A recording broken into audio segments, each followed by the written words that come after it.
Shalom semua, semangat, penuh sukacita, yang habis liburan, tambah gemuk semua. Yuk kita mulai ibadah kita, pelajaran kita malam hari ini, kita doa dulu ya. Tuhan, terima kasih buat hari ini, kami boleh bersama-sama di tempat ini, untuk sebentar kami akan belajar tentang kebenaran-Mu. Izinkan kami meninggikan Engkau lewat pujian kami Tuhan. Terima kasih ya Bapa. Mari saudara siapkan hati, kita sembah Tuhan. Kita pujikan datang Roh Kudus. Datang Roh Kudus, Kau ku rindu. Dengan minyak yang baru urapiku, mengalir penuhiku, mengalir pulihkanku. Kuasa-Mu bebaskan hidupku. Satu yang ku rindu, bersekutu denganmu, nikmati hadirat-Mu, tinggal di dalam-Mu, nikmati hadirat-Mu, jamalah seluruh hidupku. Urapan-Mu mengubah hidupku. Satu yang ku rindu, satu yang ku rindu, bersekutu denganmu. Bawaku lebih lagi, tinggal di dalam-Mu, hati hadirat-Mu, jamalah seluruh hidupku. Urapan-Mu mengubah hidupku. Mari katakan satu yang ku rindu. Satu yang ku rindu, bersekutu denganmu. Bawaku lebih lagi, tinggal di dalam-Mu, nikmati hadirat-Mu, jamalah seluruh hidupku. Urapan-Mu mengubah hidupku. Satu yang ku rindu, bersekutu denganmu. Bawaku lebih lagi, tinggal di dalam-Mu, nikmati hadirat-Mu, jamalah seluruh hidupku. Urapan-Mu mengubah hidupku. Urapan-Mu mengubah hidupku. Urapan-Mu mengubah hidupku.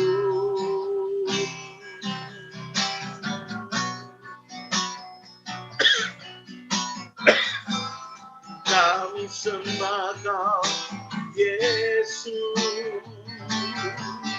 Urapan-Mu mengubah hidupku.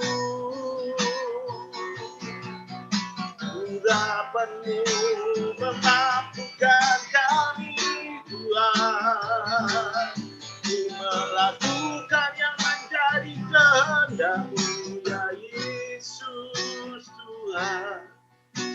Urapan-Mu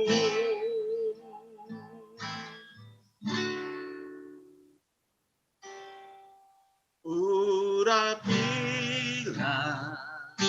kami dengan minyak baru, penuhilah kami dengan hadirat-Mu. Kami rindu Tuhan melihat kuasa-Mu dicurahkan tempat ini. Urapilah kami dengan minyak baru, penuhilah kami dengan hadirat-Mu.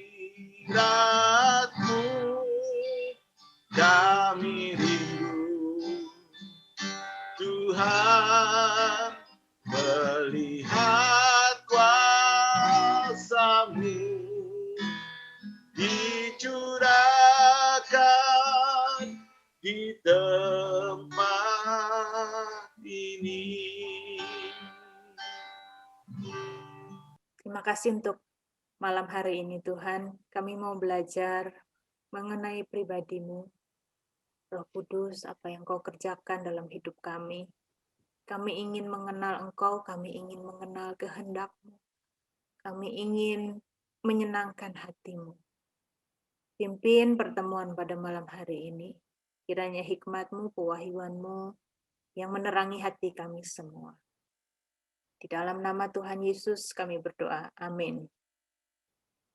Biasanya, terutama di gereja-gereja Pantekosta, ini adalah minggu-minggu untuk menanti perayaan Pentakosta. Dan biasanya selama 10 hari, termasuk hari ini, itu diperingati setiap hari dengan entah itu berdoa, entah juga dengan berpuasa. Ya, seolah-olah nanti pada waktu hari Pentakosta, itu Roh Kudus dicurahkan kembali. Jadi kesannya adalah bahwa Roh Kudus setiap tahun dicurahkan pada hari raya Pentakosta. Dan hari-hari selama 10 hari itu kebanyakan gereja-gereja Pentakosta klasik itu menantikan dengan cara berdoa. Saya tidak akan mengkritisi tradisi itu, tetapi saya ingin bicara tentang untuk apa sih Roh Kudus itu Tuhan Yesus janjikan. Kebanyakan orang kalau berbicara atau menyinggung tentang Roh Kudus, itu hanya berbicara tentang kuasa-kuasanya, karunia-karunianya, manifestasinya, apa yang Roh Kudus kerjakan, kesembuhankah, bahasa-bahasa rohkah, nubuat-nubuatkah. Ya. Itulah kesan yang kebanyakan orang Kristen dapat tentang kepenuhan Roh Kudus. Kesan itu juga tidak jauh dari apa yang terjadi di Perjanjian Lama. Bahwa di Perjanjian Lama itu ketika Saul misalnya kepenuhan Roh Kudus, itu dia bisa bernubuat. Nabi-nabi itu bernubuat misalnya seperti itu. Ya tentu di Perjanjian Lama dan di Perjanjian Baru ada kualitas yang berbeda dari kepenuhan Roh Kudus. Tapi yang perlu dipahami adalah bahwa sama-sama ya baik di Perjanjian Lama maupun di Perjanjian Baru, walaupun kualitasnya berbeda ya, karena tuntutan untuk umat Perjanjian Lama dan Perjanjian Baru juga berbeda. Kalau saudara-saudara yang baru mungkin saya flashback sedikit bahwa bagi orang Perjanjian Lama dengan orang Perjanjian Baru, kualitas moralnya itu berbeda, kualitas karakternya, tuntutannya itu berbeda. Karena orang Perjanjian Baru itu dituntut untuk mengikuti cara hidup Tuhan Yesus. Mengikuti standarnya Tuhan Yesus. Dan itu dimungkinkan dengan Roh Kudus berdiam di dalam diri kita. Nah, itulah sebabnya orang-orang di Perjanjian Lama itu, walaupun mereka mungkin adalah, nama-nama mereka ada di jajaran pahlawan iman, tetapi perilaku mereka tidak bisa ditiru. Hanya hal-hal tertentu dalam contoh kehidupan mereka yang bisa kita tiru. Misalnya gini, Abraham. Apa yang ditiru dari Abraham? Tentu imannya, tentu ketaatannya. Ya, iman Abraham itu bicara soal ketaatannya kepada Tuhan. Jadi iman Abraham itu bukan bicara soal melakukan Taurat, karena Abraham tidak pernah tahu tentang Taurat. Bahkan Abraham disuruh membunuh anaknya yang dimana itu adalah bertentangan dengan Taurat, melanggar Taurat.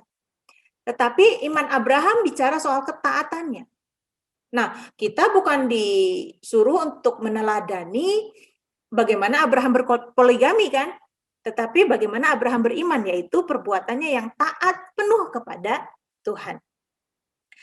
Nah, jadi bagaimana tuntutan umat perjanjian lama dengan perjanjian baru itu berbeda.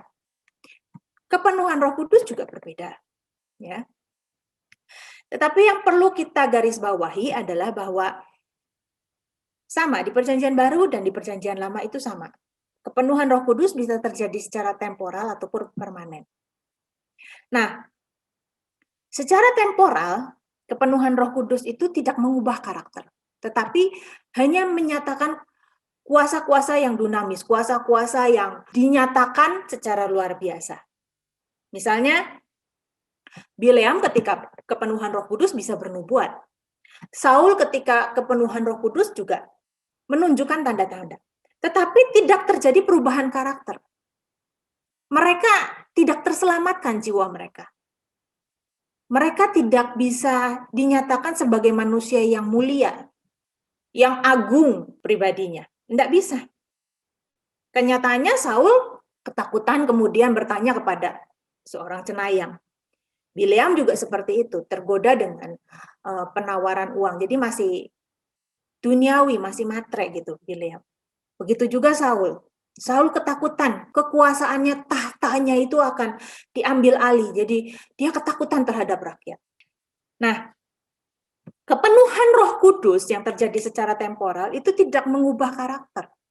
Mungkin kelihatannya luar biasa gitu ya. Wow, ada kuasa-kuasa, ada nubuat-nubuat atau perilaku yang ganjil yang kita bilang ganjil gitu ya. Nah, tetapi kepenuhan Roh Kudus yang permanen mengakibatkan karakter yang mulia. Atau di dalam perjanjian baru disebut itu buah roh. Buah roh ya, katanya kata kerja tunggal, artinya ini adalah suatu hal yang kompak gitu. Bukan, oh buah roh itu ada 1, ini 2, ini. Nggak bisa dibagi-bagi seperti itu. Ini adalah kalau Roh Kudus berkarya dalam hidup kita, semuanya ini harus ada. Sebagai satu kesatuan yang kompak, yang lengkap. Ya. Kasih, sukacita, damai, sejahtera, semuanya itu menjadi satu. Bukan hanya ada kasih. Banyak orang punya kasih, tapi mungkin tidak punya kerendahan hati, misalnya seperti itu. Nah, di perjanjian lama, contoh-contoh orang yang memiliki karakter mulia itu misalnya adalah Yusuf dan Daniel. Dikatakan bahwa mereka adalah orang yang penuh dengan roh Allah. Atau di perjanjian baru adalah Tuhan Yesus. Kita tidak pernah melihat bahwa Tuhan Yesus itu, atau Alkitab tidak pernah mencatat bahwa Tuhan Yesus itu berbahasa roh, Tuhan Yesus itu menari-nari seperti Daud menari, atau Tuhan Yesus itu tidak pernah berbuat sesuatu yang ganjil gitu. Ya. Seperti ketika nabi-nabi perjanjian lama yang dikatakan kepenuhan roh Allah. Memang Tuhan Yesus menyatakan kuasa-kuasa Roh Kudus. Sejak Tuhan Yesus diurapi, sejak Tuhan Yesus keluar dari sungai Yordan dibaptis dan kemudian Roh Kudus memenuhi dia. Sejak saat itu, Tuhan Yesus membuat mujizat, Tuhan Yesus menyatakan tanda-tanda. Tetapi semua tanda-tanda ini, ya, mujizat itu adalah tanda-tanda, bukanlah tujuan. Tanda-tanda itu menunjukkan siapa Yesus. Karunia-karunia roh itu menunjukkan siapa dia. Ya, namanya aja mujizat itu dalam bahasa Yunaninya semeion, artinya tanda atau penunjuk arah. Tanda atau penunjuk arah itu bukan tujuan. Misalnya kita di jalan tol ya, misalnya kita di jalan tol, terus kita lihat, oh ke sini Semarang, ke sana Surabaya, misalnya seperti itu. Kalau kita melihat tanda, kita belum sampai di tujuan. Kalau kita melihat mujizat, itu belum sampai tujuan. Mujizat semeion itu tanda. Karunia-karunia itu tanda, bukan tujuan.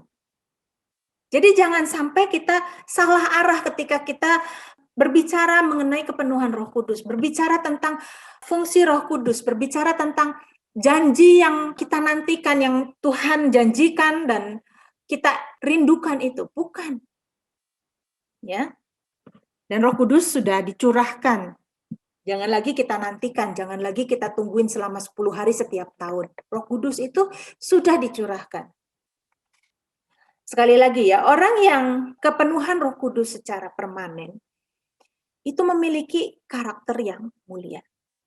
Ya, seperti contohnya adalah Tuhan Yesus.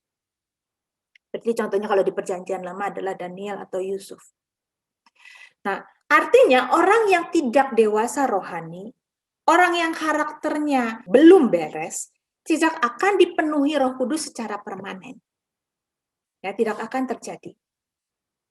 Orang yang kepenuhan Roh Kudus secara temporal mungkin saja menunjukkan tanda-tanda kepenuhan Roh Kudus, seperti misalnya berperilaku ganjil, tetapi tetap tidak menjadi orang yang bijaksana atau mulia. Orang yang kepenuhan Roh Kudus, yang penuh dengan Roh Kudus terus-menerus secara permanen, pasti terlihat dari perilakunya. Dia pasti tidak akan menyakiti sesama. Kalau kita lihat ya di Yohanes, di kitab Yohanes ini, percakapan ini ditulis dengan sangat panjang, berbeda dengan Injil-Injil Matius, Markus, Lukas, Injil sinoptik. Di Injil Matius, Markus, dan Lukas itu hanya dicatat secara singkat, tetapi di Yohanes percakapan pada malam sebelum Tuhan Yesus disalib itu dicatat dengan ya lebih lengkap ya, cukup lengkap gitu ya, dibanding Injil-Injil yang lain. Nah, di Yohanes 14 dan seterusnya ini, itu adalah percakapan ketika malam Tuhan Yesus sebelum Tuhan Yesus disalib. Jadi kalau kita lihat ketika Tuhan Yesus mengetahui bahwa waktunya sudah dekat, ini adalah seolah-olah wasiat. Seolah-olah apa ya, pesan terakhir, dan tentu ya bagi setiap orang ketika dia memberikan pesan terakhir, ketika dia tahu dia tidak lama lagi waktunya, itu menjadi pesan-pesan yang penting. Itu adalah inti pesan-pesan yang dia ingin sampaikan kepada orang-orang yang dia sayangi. Ya, biasanya orang yang mau meninggal dunia kan pasti pesan-pesan kepada orang-orang yang dia sayangi atau yang dia nggak bisa ketemu, yang dia rindukan, tolong ya titip pesan buat si ini begini. Itu pasti pesan yang paling penting, yang mungkin tidak sempat diucapkan selama hidup atau yang diucapkan selama hidup lalu diulangi lagi gitu. Nah, di Yohanes 14, Tuhan Yesus katakan bahwa dia akan segera pergi. Tuhan Yesus menjanjikan Roh Kudus. Coba saya tolong bacain Yohanes 14 ayat 15 sampai 17. Jikalau kamu mengasihi aku, kamu akan menuruti segala perintahku. Aku akan meminta kepada Bapa, dan ia akan memberikan kepadamu seorang penolong yang lain, supaya ia menyertai kamu selama-lamanya, yaitu Roh kebenaran. Dunia tidak dapat menerima dia, sebab dunia tidak melihat dia, dan tidak mengenal dia.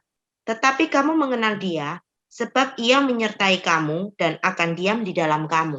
Tuhan Yesus mengatakan bahwa sebentar lagi aku akan pergi, sebentar lagi aku akan mati, sebentar lagi aku akan meninggalkan kalian.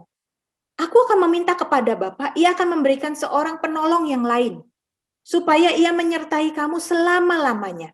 Nah, perhatikan ayat 15. Jika kamu mengasihi aku, kamu akan menuruti segala perintahku. Yang pertama, murid-muridnya diharapkan untuk mengasihi dia, dan tanda kasih itu adalah menuruti segala perintahnya. Ketika murid-murid mengasihi dia, maka Tuhan Yesus menyediakan penolong yang lain itu.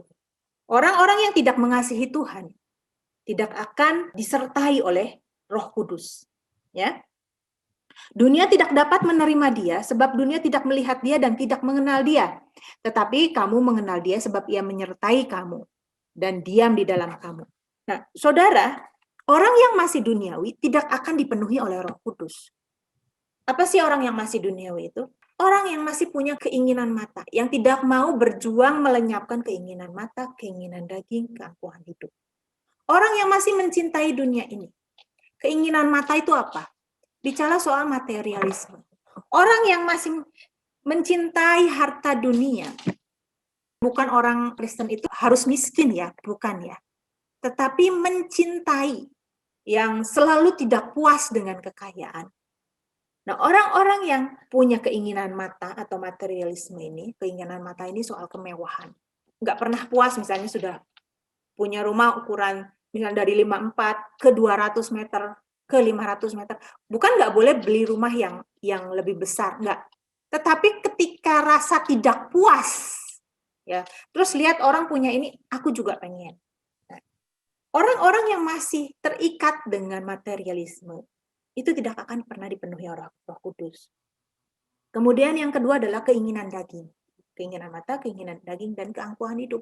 Orang yang masih sayang, ya memelihara keinginan daging dan tidak mau mematikan dagingnya, itu tidak akan pernah bisa dipenuhi oleh Roh Kudus. Keinginan daging itu bicara soal apa yang di dalam lahiriah kita, yaitu soal perut dan soal seks. Itu keinginan daging. Nah, orang-orang yang tidak bisa merem keinginan dagingnya, itu termasuk orang-orang yang masih duniawi. Yang ketiga adalah keangkuhan hidup. Keangkuhan hidup itu bicara soal hati, soal karakter. Orang yang pengen dihormati, pengen dihargai, orang yang egonya nggak mau direndahkan, yang dikit-dikit ngamuk, itu adalah soal keangkuhan hidup. Karakter yang belum beres ini. Nah, orang yang punya spirit dunia ini, yang punya keinginan mata, keinginan daging, dan keangkuhan hidup, sulit untuk dipenuhi oleh Roh Kudus. Kenapa? Karena keinginan-keinginan itu memenuhi dirinya. Jadi Roh Kudus sulit untuk memenuhi dirinya. Ya. Spirit dunia ini juga didrive oleh setan. Ya. Setan bisa membuat orang berperilaku baik, bisa. Jadi orang-orang yang punya keinginan mata, keinginan daging, keangkuhan hidup itu bukan tidak bisa berperilaku baik. Berperilaku baik bisa. Tetapi tidak bisa menjadi orang yang mulia, ya, tidak bisa menjadi sempurna seperti Tuhan Yesus, itu tidak bisa. Jadi baik bisa, tetapi sepenuhnya sempurna itu nggak bisa. Nah, kita lihat ya selanjutnya ya. Di Yohanes 16 ayat 1-15. Semuanya ini kukatakan kepadamu, supaya kamu jangan kecewa dan menolak aku. Nah, apa maksud semuanya ini Tuhan Yesus katakan? Jadi pesan-pesan itu Tuhan Yesus katakan supaya mereka tidak kecewa. Kalau kita lihat apa yang dimaksud supaya mereka nggak kecewa ini, kita lihat di pasal 15 perikop yang terakhir, peringatan bahwa mereka akan dianiaya, mereka akan dibenci oleh dunia ini, mereka akan dijauhi oleh dunia ini.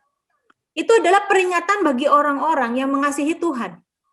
Tuhan Yesus memperingatkan, engkau akan dianiaya, engkau akan dibenci oleh dunia. Kalau engkau tidak menjadi sama, kalau engkau melenyapkan semua keinginan, semua pengaruh-pengaruh dunia, semua pengaruh-pengaruh kafir dalam dirimu, engkau akan dibenci oleh dunia, engkau tidak akan menjadi sama dengan dunia. Engkau akan dijauhi, engkau tidak akan diterima. Nah, di dalam kehidupan kita sehari-hari mungkin seperti itu, orang yang karyawan di kantor misalnya. Orang yang pengusaha misalnya. Oh, nggak mau pakai cara-cara dunia. Mana bisa, orang Kristen seperti itu, mana bisa, ini kan udah biasa.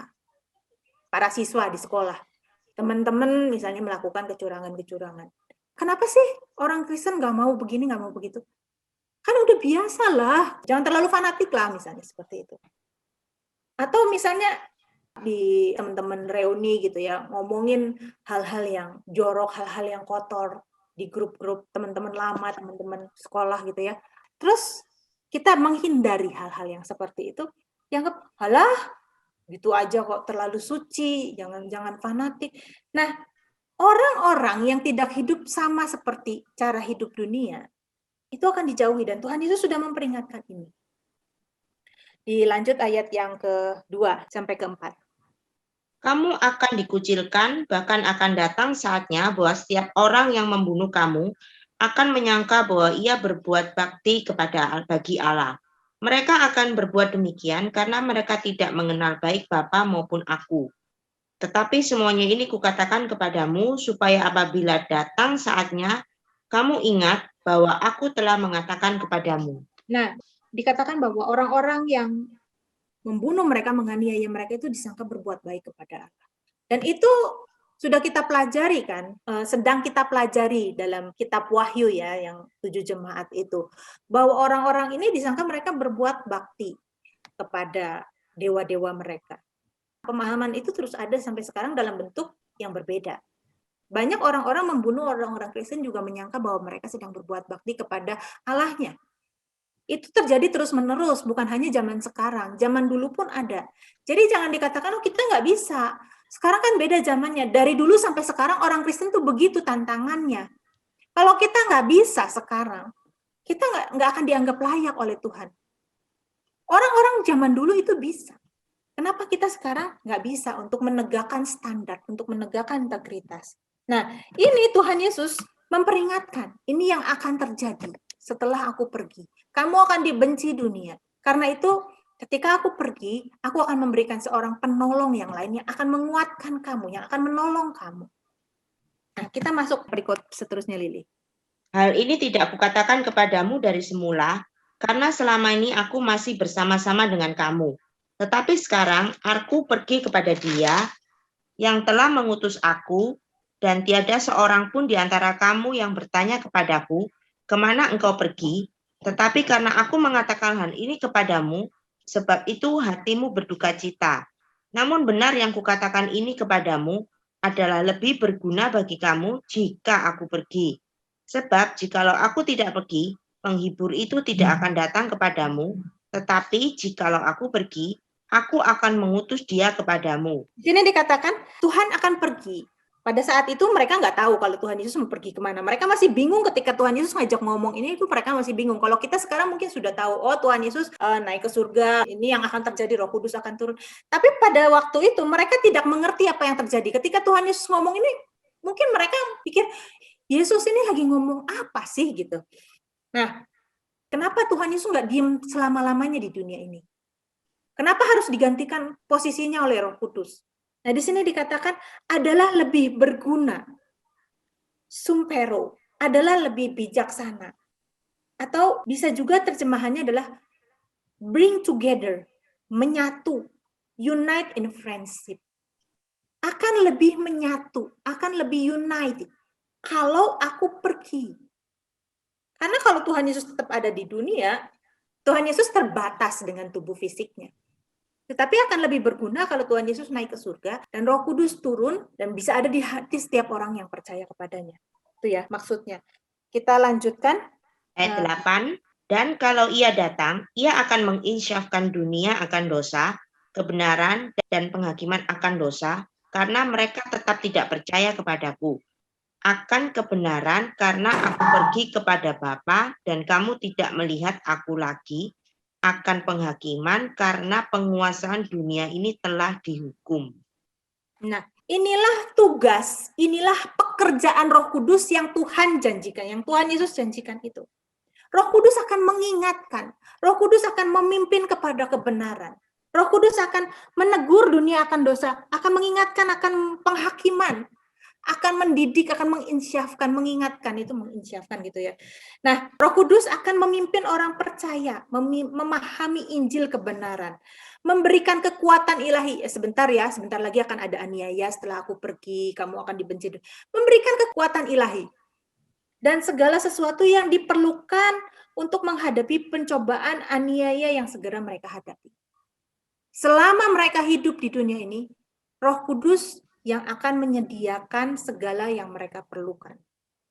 Bukan perlu secara lahiriah, tetapi kekuatan, bagaimana menghadapi pencobaan, bagaimana menghadapi aniaya, mengingatkan apa yang telah Tuhan Yesus ajarkan, mengingatkan akan dosa. Itulah yang Roh Kudus lakukan. Nah, ayat yang ke-14, Lili. Ya, Ia akan memuliakan aku, sebab Ia akan memberitakan kepadamu apa yang diterimanya daripadaku. Di sini dikatakan bahwa Roh Kudus itu akan memuliakan Tuhan Yesus. Artinya Roh Kudus ini kerjanya, karyanya pasti akan mempertahankan kehormatan Tuhan Yesus. Jadi pekerjaan atau karya Roh Kudus bukanlah hal yang ecek-ecek, bukanlah hal yang remeh, bukanlah hal yang bisa ditiru gitu ya. Mungkin ada hal-hal yang bisa ditiru oleh kuasa gelap, tetapi hal untuk memuliakan Tuhan Yesus tidak akan bisa dikopi oleh kuasa kegelapan. Itu salah satu hal yang penting. Mujizat bisa ditiru oleh setan.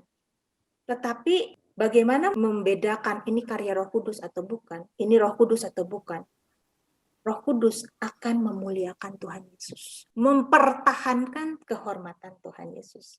Dan memuliakan Tuhan Yesus dalam hidup orang percaya artinya mengubah karakter orang percaya. Dan itu tidak bisa dilakukan, tidak bisa dikopi oleh iblis, tidak bisa dikopi oleh spirit dunia ini. Mengubah karakter orang percaya menjadi manusia yang ilahi, imago Dei, serupa dengan Allah. Manusia yang karakternya mulia, tidak bisa dikopi oleh kuasa-kuasa kegelapan. Bahasa-bahasa roh bisa ditiru oleh kuasa kegelapan. Bahkan kita tanpa kuasa Roh Kudus, tanpa kuasa iblis, kita bisa niru bahasa roh. Nubuat-nubuat gampang banget. Setiap orang bisa melakukan nubuat-nubuat palsu, bisa. Mujizat mungkin orang nggak bisa ya, tapi kuasa kegelapan bisa melakukan mujizat palsu. Tetapi hal ketika Roh Kudus memuliakan Yesus, mempertahankan kehormatan Tuhan Yesus melalui kehidupan orang percaya, itu tidak bisa ditiru. Inilah yang membedakan karya Roh Kudus dengan karya kuasa gelap. Jadi tugas Roh Kudus yang dijanjikan oleh Tuhan Yesus, yang utama itu adalah dalam kehidupan setiap pribadi, orang percaya, mengubah karakter mereka, menjadi manusia ilahi. Inilah karya Roh Kudus yang menyelamatkan, menuntun orang kepada kesempurnaan, menjadi serupa dengan Allah. Ini fungsi Roh Kudus yang utama itu ini. Jangan sampai kita salah fokus kepada hal-hal yang sekunder, yang bahkan bisa ditiru oleh kuasa-kuasa gelap. Kalau kita salah fokus mengejar hal-hal yang sekunder, kita akan kehilangan berkat utama dari janji datangnya Roh Kudus ini, yaitu keselamatan kita pribadi. Perubahan karakter kita menjadi manusia yang ilahi. Itu berkat utamanya. Nah, fungsi Roh Kudus yang sekunder adalah dalam ruang lingkup pelayanan. Kalau yang tadi yang utama ya, yang primer, itu adalah dalam internal, dalam pribadi setiap kita, dalam diri setiap kita, setiap orang percaya untuk mengubah karakter kita. Dan tadi kan dikatakan mengingatkan dunia akan dosa, ya, dan seterusnya dan seterusnya. Itu tugas Roh Kudus. Bahkan Tuhan Yesus katakan, Roh Kudus inilah yang akan mengingatkan segala yang kuajarkan kepadamu. Ya, murid-murid diajar oleh Tuhan Yesus selama 3,5 tahun, dan Roh Kudus kemudian datang menggantikan Tuhan Yesus. Roh Kudus mengingatkan. Bahkan bukan cuma mengingatkan, tetapi memberi pemahaman yang lebih dalam. Memberi pengertian kepada mereka. Kalau mereka dulu nggak ngerti, tujuan Tuhan Yesus datang ke dunia, contohnya misalnya gini, ketika Tuhan Yesus berkata kepada Petrus, Petrus, nanti aku akan mati. Aku akan ke Yerusalem, kemudian di sana aku akan disalibkan. Petrus bilang, nggak boleh ngomong gitu. Kiranya Allah menjauhkan hal itu daripadamu. Atau mungkin dalam bahasa sehari-harinya, gak baik ngomong kayak gitu. Gak boleh. Dan Tuhan Yesus mengatakan, nyahlah iblis. Ya. Iblis memasuki pikiran Petrus. Kenapa? Pikiran Petrus belum paham bahwa Tuhan Yesus datang sebagai raja, itu bukan mendirikan kerajaan di dunia ini. Tetapi mendirikan kerajaan surga. Petrus masih menyangka bahwa Tuhan Yesus adalah Mesias di dunia ini yang akan membuat kerajaan Israel berjaya lagi. Mereka mengikut Tuhan Yesus, mereka meninggalkan segala sesuatu. Mereka berharap bahwa Tuhan Yesus pada saat itu mengembalikan kejayaan Israel. Bahkan Yudas yang menyerahkan Tuhan Yesus itu pun menyangka bahwa ketika dia menyerahkan Tuhan Yesus, maka Tuhan Yesus akan membuktikan kuasanya sama seperti ketika Tuhan Yesus meredakan angin ribut di danau, kuasa yang luar biasa. Yudas mendorong Tuhan Yesus supaya cepat jadi raja. Ayo, cepetan. Maka dia menyerahkan. Dia bukan bermaksud menjual Tuhan Yesus supaya dapat 30 keping uang perak, bukan. Dia ingin mendapatkan sesuatu yang lebih besar daripada itu. Yaitu apa? Misalnya jadi Perdana Menteri, Tuhan Yesus jadi raja di Israel seperti Daud zaman dulu, kemudian dia misalnya jadi bendahara negara dan seluruh Israel keuangannya berada di bawahnya dia. Seperti Herodes saat itu yang kaya raya. Itu harapannya, bukan sekedar 30 keping uang perak. Maka ketika Yudas menyerahkan Tuhan Yesus, ketika Tuhan Yesus diam saja, dia menyesal dan dia kaget, kok jadi gini ya planningnya. Wah, ini nggak sesuai skenario saya. Wah, kok jadi gini sih? Dan dia kecewa. Aduh, aku sudah salah menyalahkan orang baik itu. Dan dia sungguh-sungguh menyesal. Nah, kembali ke sini, tujuan Roh Kudus datang, yang utama adalah dalam kehidupan orang percaya. Menuntun, mengubahkan karakter. Dan itu adalah berkat yang menyelamatkan.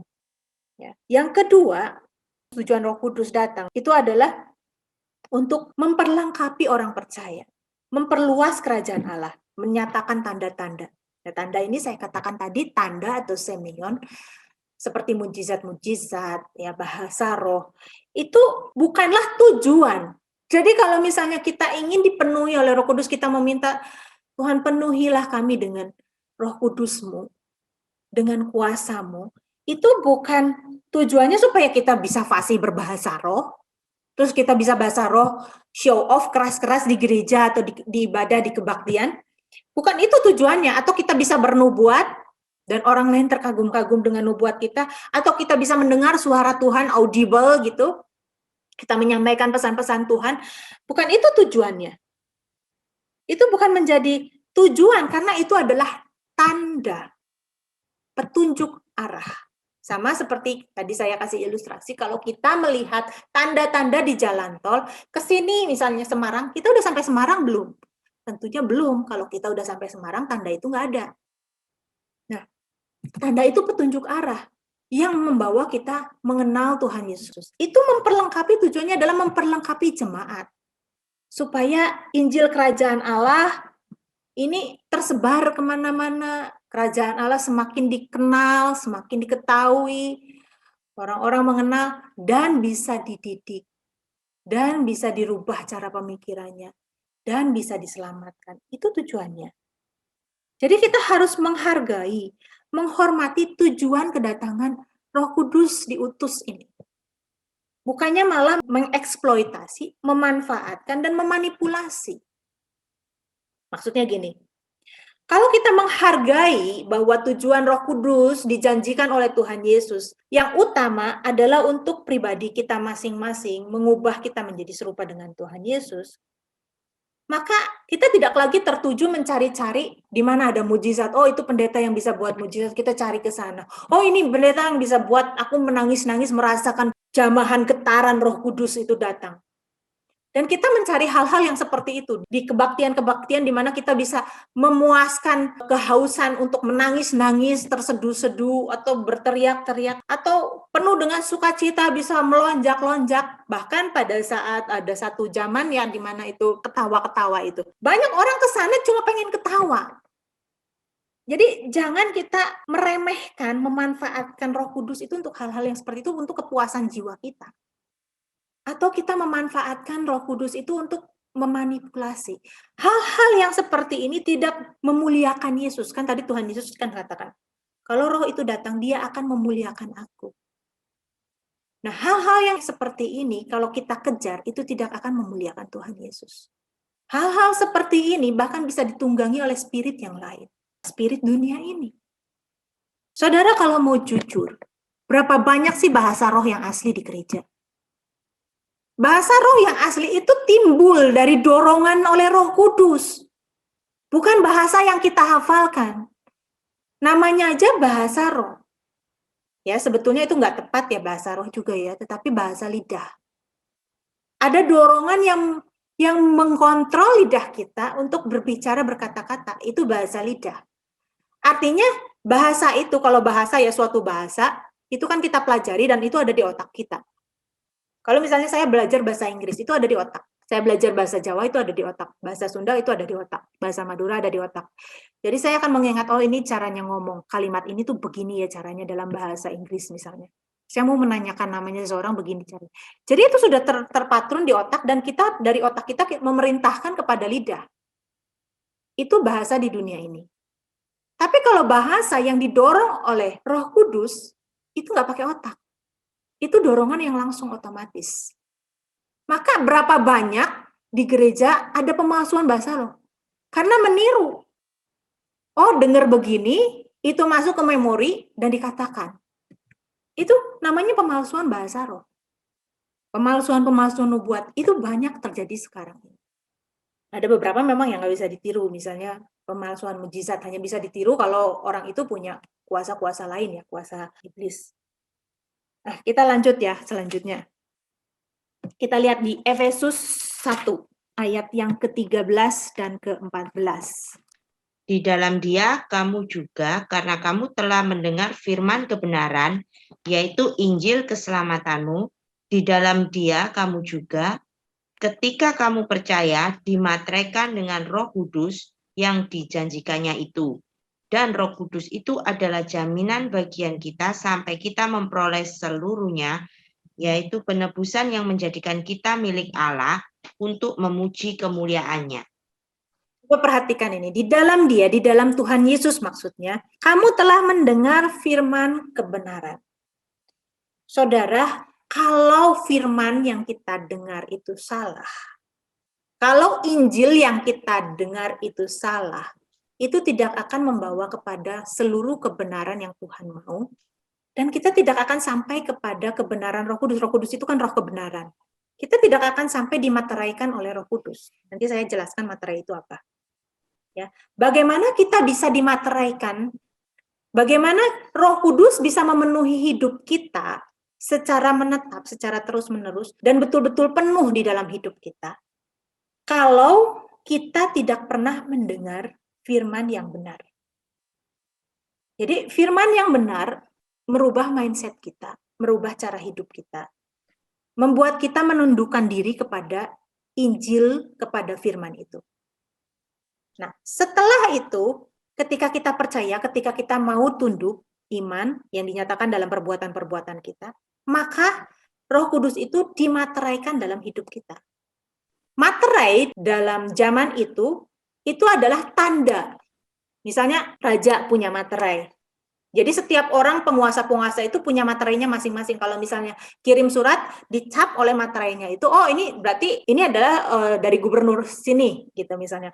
Jadi setiap gubernur itu bisa, penguasa itu punya lambang, punya materai-materainya masing-masing. Nah, di sini dikatakan ketika kamu percaya, ya, kalau kita percaya Yesus adalah Tuhan, ini tentu bukan sekedar kita setuju Yesus adalah Tuhan, bukan. Bukan sekedar di otak, ya Yesus Tuhan, kita setuju. Tapi kalau kita percaya Yesus adalah Tuhan, majikan dalam hidup kita, kita menundukkan diri kepadanya. Itu arti percaya. Ketika Abraham percaya, kepercayaannya itu dia lakukan dengan melangkah meninggalkan seluruh keluarganya. Jadi kepercayaan itu harus dibarengi dengan tindakan. Barulah di situ orang yang percaya dimateraikan oleh Roh Kudus, diberi tanda bahwa ini adalah milik Allah. Roh Kudus diberikan kepada setiap hati orang percaya sebagai tanda bahwa ini adalah milik Allah. Maka setan nggak bisa kutik-kutik kita. Bukan nggak bisa kutik-kutik dalam arti tidak bisa menggoda, masih bisa, tentu menggoda masih bisa. Tetapi tidak bisa menyentuh kita, harus seizin Tuhan. Makanya gini ya, jangan takut sama setan ya. Setan itu nggak akan sembarangan nakut-nakutin orang percaya. Kalau Tuhan melihat bahwa orang ini misalnya masih ketakutan kalau lihat setan, Tuhan nggak akan izinkan setan menampakkan diri kepada dia. Ketika kita dimateraikan oleh Roh Kudus, setan itu sebetulnya mencoba menakut-nakuti kita. Sebetulnya dia takut sama kita. Pernah satu kali ketika saya dulu kuliah itu dari pagi sampai sore, sehingga saya sampai rumah itu malam, kadang-kadang saya cuci pakaian itu malam, dan ketika saya di jemuran di atas sendirian gelap gitu, beberapa kali saya merasakan merinding, dan itu saya lawan. Saya katakan, ayo muncul, saya nggak sebut nama Tuhan Yesus. Kamu kalau berani muncul, padahal saya juga benci ngelihat bentuknya setan yang macam-macam itu, saya benci gitu. Tapi nggak muncul, dan setelah saya teriak, ayo kamu muncul, sekarang, ayo sini. Ngapain kamu di sini? Ini rumah saya. Saya bilang seperti itu. Dan ketika saya hadapi berani seperti itu, setannya justru pergi. Merindingnya justru hilang. Nah, orang yang percaya, setan tahu ada tanda milik Tuhan di situ. Dan setan takut ketika melihat roh yang ada di dalam kita. Kenapa? Karena roh yang ada di dalam kita jauh lebih besar daripada dia. Ya dong, roh Allah. Roh Kudus ini kan roh Allah sendiri, roh pencipta. Dia takut sebetulnya. Tapi dia mencoba mengganggu. Dan setan itu sebetulnya nggak bisa baca pikiran kita. Tapi dia bisa baca gestur kita, ya dong. Manusia aja bisa baca gesturnya orang-orang. Misalnya orang yang gesturnya begini nih, misalnya itu adalah orang yang sedang menutup diri, nggak mau dengar pendapatnya orang lain, misalnya seperti itu. Kita aja bisa baca gestur. Setan juga bisa baca. Tapi setan nggak bisa baca pikiran kita. Gimana setan tahu orang itu takut atau enggak? Misalnya, ya dengan cara baca gestur, ya. Kembali ke sini. Ketika kamu percaya itu timbul dari mendengar firman yang benar. Dan kemudian kita lakukan. Ya, kita mencoba mematikan keduniawian kita. Kita mencoba mematikan keinginan mata kita, keinginan daging kita. Kita berusaha untuk melakukan. Tadi kita sudah baca ayatnya. Kalau kamu mengasihi aku, kamu akan melakukan segala perintahku. Itu yang Tuhan Yesus katakan ketika Tuhan Yesus menjanjikan Roh Kudus itu. Nah, ketika kita percaya, ketika kita berusaha taat, kita dimateraikan dengan Roh Kudus sebagai tanda bahwa kita adalah milik Tuhan. Tapi bukan berarti ini adalah jaminan bahwa kita sama sekali nggak akan jatuh dalam dosa, kita sama sekali bahkan tidak akan terhilang binasa. Enggak. Bukan berarti, oh pasti sudah dimateraikan, pasti masuk surga. Tidak, bukan itu. Kehendak bebas kita ini nggak dihilangkan oleh Tuhan. Ketika kita dimateraikan oleh Roh Kudus, kehendak bebas kita ini tidak akan dihilangkan. Kita tetap harus taat kepada pimpinan Roh Kudus.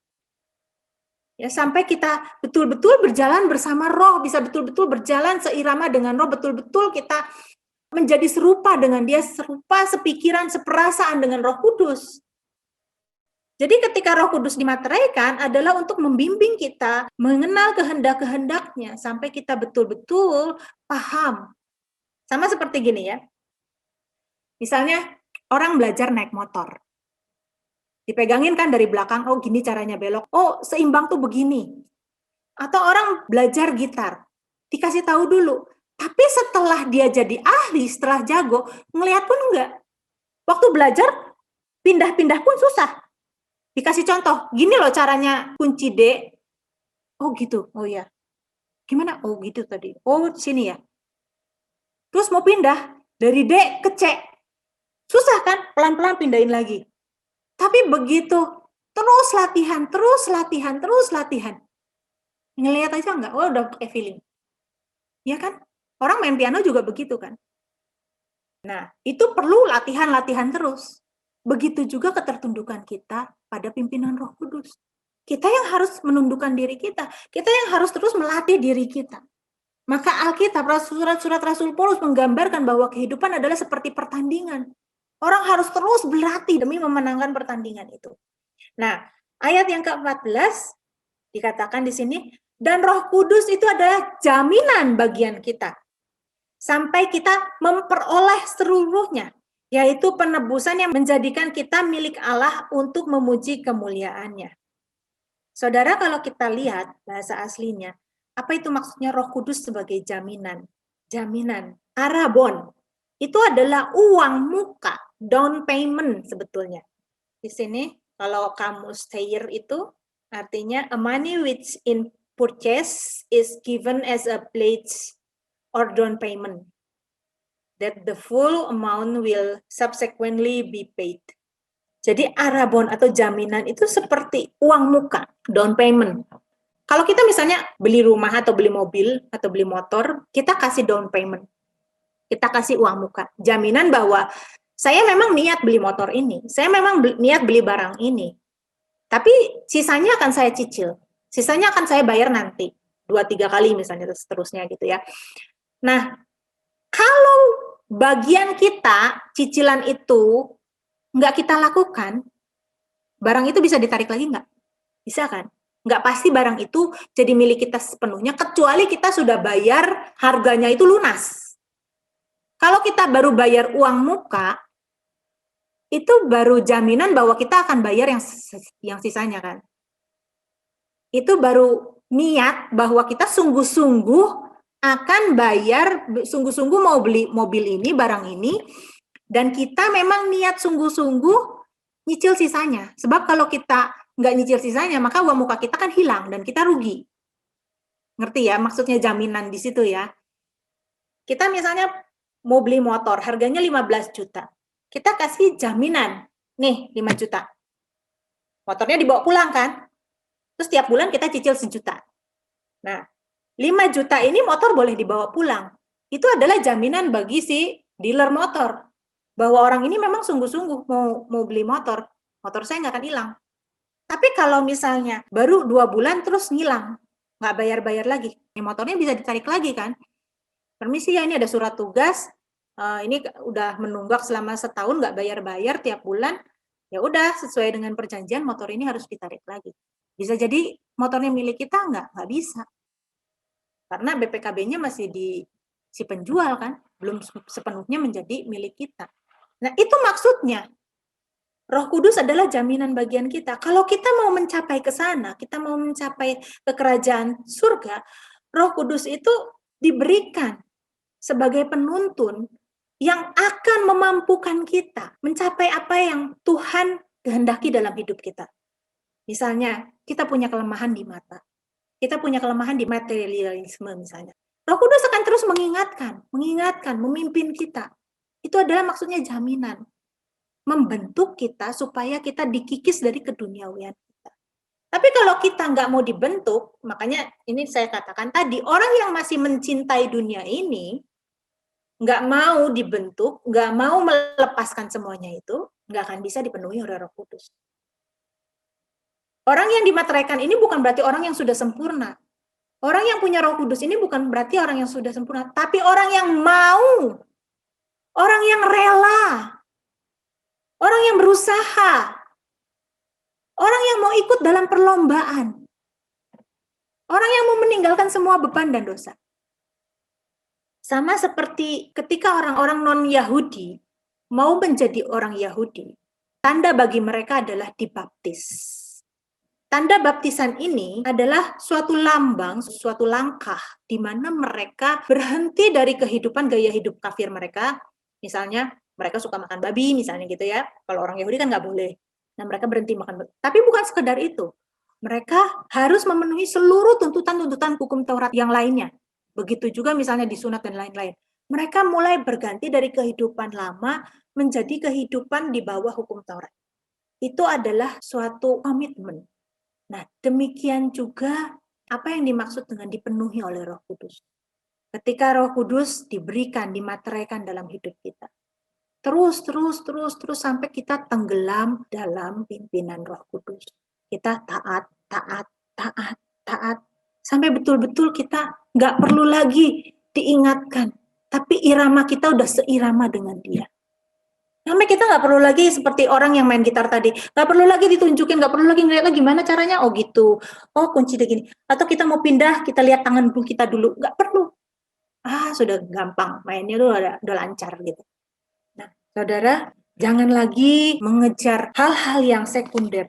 Mengeksploitasi, memanfaatkan, bahkan ingin memanipulasi orang lain dengan karya-karya Roh Kudus.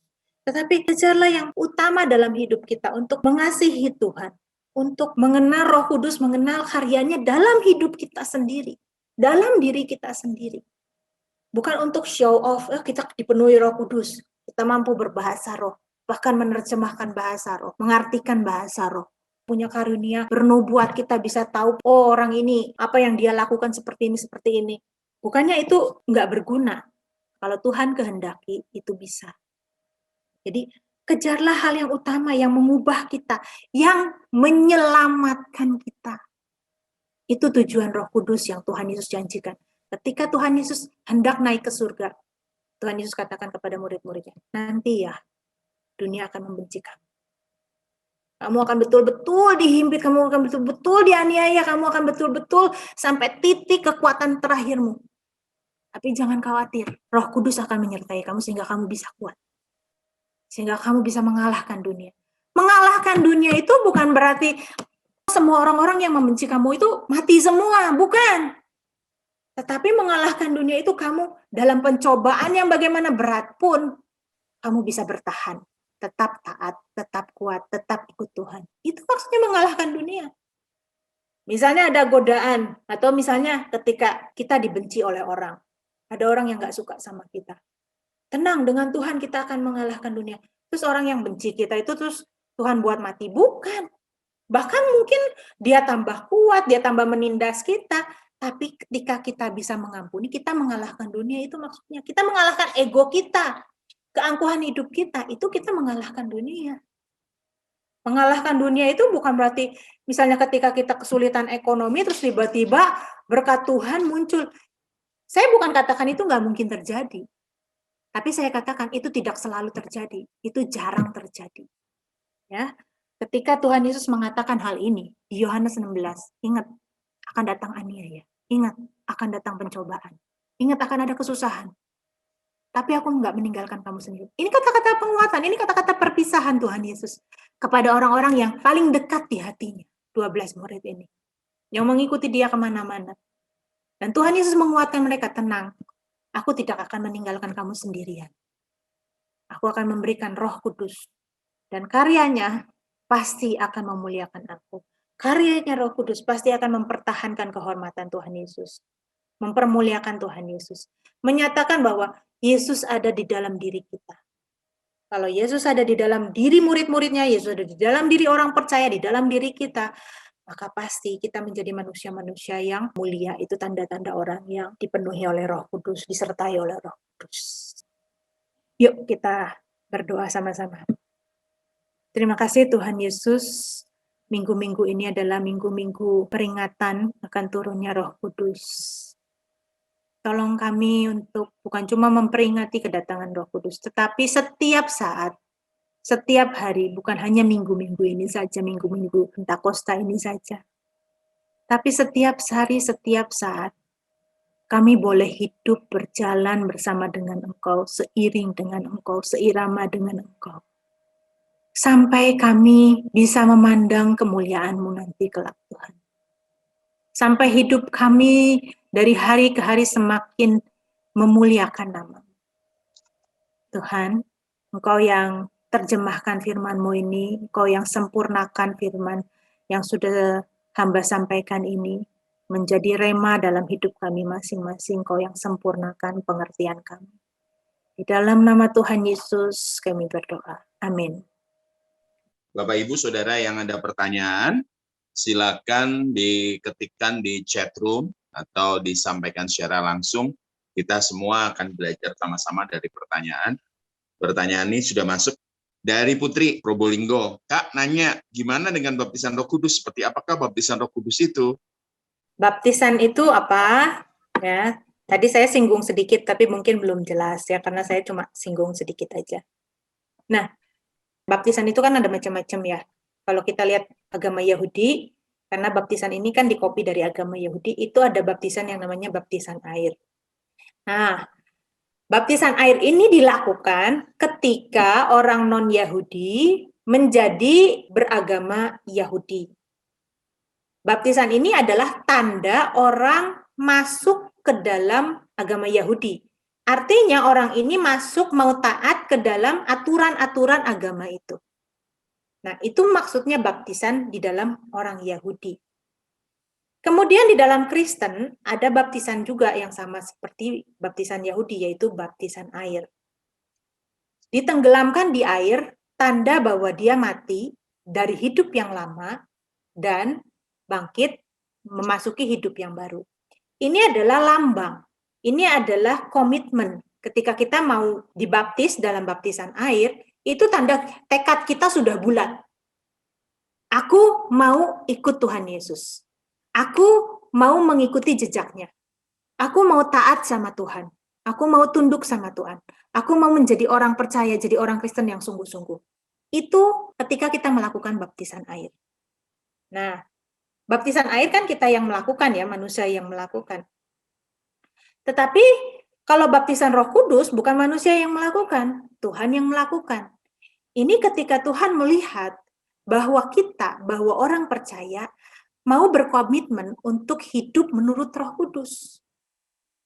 Kalau baptisan air, kita ditenggelamkan dalam air, tentunya baptisan Roh Kudus juga seperti itu, maka kata yang dipakai adalah sama, baptiso. Kita ditenggelamkan dalam Roh Kudus, artinya kita belajar komitmen untuk dipimpin oleh Roh Kudus. Nah, orang yang punya komitmen untuk hidup menurut Roh Kudus, maka orang itu sudah dibaptis oleh Roh Kudus. Kalau baptisan air mungkin kita bisa tahu, kita bisa lihat tandanya. Orang itu misalnya, pakai baju putih-putih, terus udah gitu ada pendeta di situ nyemplung di kolam baptisan, terus keluar lagi udah basah kuyup. Kan kita bisa lihat faktanya begitu. Tapi baptisan Roh Kudus tidak selalu seperti itu. Bahkan tandanya pun beda-beda di kitab para rasul. Ada yang ada tanda-tanda, itu berbahasa-bahasa lain, berbahasa-bahasa asing, ada yang berbahasa roh, ada yang bernubuat, ada yang dikatakan di situ ditulis nggak ada tandanya sama sekali. Nah, baptisan Roh Kudus adalah tanda bahwa seseorang dipenuhi oleh Roh Kudus, ditenggelamkan dalam Roh Kudus. Tidak selalu orang-orang yang berkarunia seperti nubuat, seperti berbahasa roh, itu adalah tanda baptisan Roh Kudus. Tidak selalu orang yang dibaptis Roh Kudus itu ada tandanya. Bahkan tanda-tanda yang diberikan pun di dalam kitab para rasul tidak selalu sama. Ya. Jadi dibaptis Roh Kudus adalah Tuhan Yesus memenuhi seseorang dengan Roh Kudus karena Tuhan Yesus melihat bahwa orang ini komitmen untuk hidup menurut Roh Kudus. Oke, pertanyaan selanjutnya. Mau tanya kan ya, apakah setiap orang yang dibaptis Roh Kudus harus berbahasa lidah? Nah, ini sudah tadi ya, sudah terjawab ya. Enggak. Bahkan di tanda yang kepenuhan Roh Kudus yang pertama di Kisah Para Rasul itu bukan bahasa lidah tetapi bahasa asing. Kalau bahasa roh, bahasa lidah itu tidak ada seorang pun yang memahami karena itu bahasa kita dengan Tuhan. Tetapi di Kisah Para Rasul 2 itu dipahami oleh orang-orang karena itu bukan bahasa lidah tetapi berbahasa asing.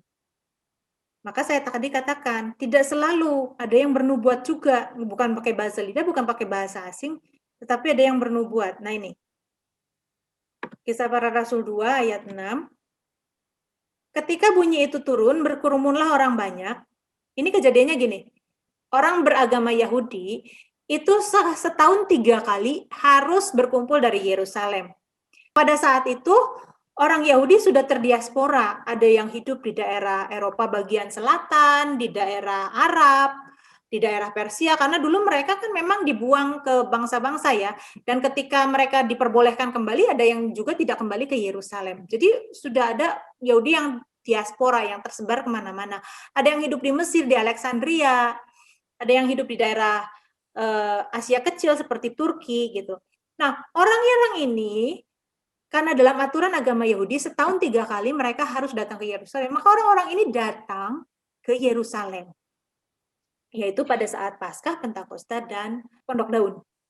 Nah, ketika orang-orang itu, karena itu adalah hari raya Pentakosta, ketika bunyi itu turun, berkerumunlah orang banyak, mereka bingung, karena mereka masing-masing mendengar rasul-rasul itu berkata-kata dalam bahasa mereka sendiri. Nah, pada saat itu bisa berbicara dalam bahasa lain, bahasa-bahasa yang daerah lain yang jauh, itu adalah suatu keajaiban. Kalau sekarang ya, kita mungkin dalam zaman yang berbeda kita sulit membayangkan. Tapi zaman dulu itu nggak ada mobil. Untuk pindah ke satu daerah, itu lama banget, bisa berhari-hari. Nah, apalagi kalau keluar negeri. Zaman sekarang kita melihat internet, kita melihat televisi. Kita mau belajar bahasa lain gampang. Kita sering mendengar di televisi, di YouTube, di mana-mana. Itu kita sering mendengar bahasa-bahasa yang lain. Tapi zaman dulu, susah untuk belajar bahasa asing. Jarang mendengar orang berbahasa-bahasa asing. Nah, di sini, ketika mereka datang ke Yerusalem, mereka mendengar rasul-rasul itu berkata-kata dalam bahasa mereka. Padahal mereka tahu bahwa itu adalah orang-orang Galilea, orang-orang daerah situ, dekat-dekat situlah, dekat Yerusalem ya. Galilea itu masih satu daerah di Israel, di Palestina.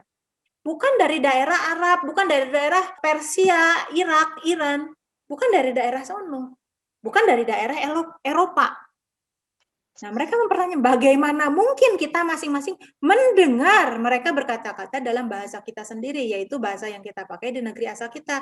Kita orang Parsia, Media, Elam, penduduk Mesopotamia, Yudea, Kapadokia, Pontus dan Asia, Frigia dan Pamfilia, Mesir dan daerah-daerah Libya yang berdekatan dengan Kirene dan pendatang-pendatang dari Roma. Nah, Roma ini kan dari Eropa, Libya atau Kirene ini kan di daerah utara Afrika. Baik orang Yahudi maupun penganut agama Yahudi, orang Kreta, orang Arab, kita mendengar mereka berkata-kata dalam bahasa kita sendiri tentang perbuatan-perbuatan besar yang dilakukan Allah. Nah, jadi nggak selalu ketika orang dibaptis Roh Kudus, dipenuhi Roh Kudus itu berbahasa lidah. Dan tanda bahasa lidah juga bukan selalu menjadi tanda yang pasti bahwa orang itu dipenuhi oleh Roh Kudus secara permanen. Pertanyaan selanjutnya, Kak Soni. Pertanyaan berikutnya dari Andreas Panjaitan. Cara ajak kerjasama dengan Roh Kudus bagaimana, Kak? Bukan ajak kerjasama, tapi kita yang nurut sama Roh Kudus. Ya, jadi kita mendengar tuntunan Roh Kudus. Kita mendengar setiap kali dia mengingatkan kita. Kita taat. Efesus 1 ayat 13.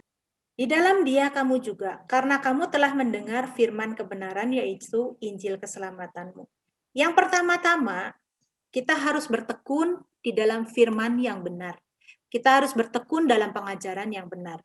Pengajaran yang benar merubah cara berpikir kita, merubah mindset kita, merubah cara berpikir kita. Misalnya gini, misal pengajaran yang nggak benar.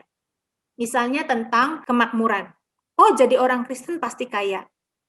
Itu kan pasti pengajaran yang nggak benar. Kenapa? Karena buktinya orang-orang Kristen perjanjian baru nggak semuanya kaya. Kalau kita mendengar terus, pengertian kita jadi salah. Kalau pengertian kita salah, kita menurut firman juga gimana caranya? Kita menurut Roh Kudus juga gimana caranya? Pengenalan kita aja salah tentang Roh Kudus. Pengenalan kita akan firman aja salah. Nah, jadi yang pertama adalah bertekun dalam firman yang benar, yang merubah cara berpikir kita, yang merubah pengertian kita. Lalu, berusahalah untuk melakukan firman itu.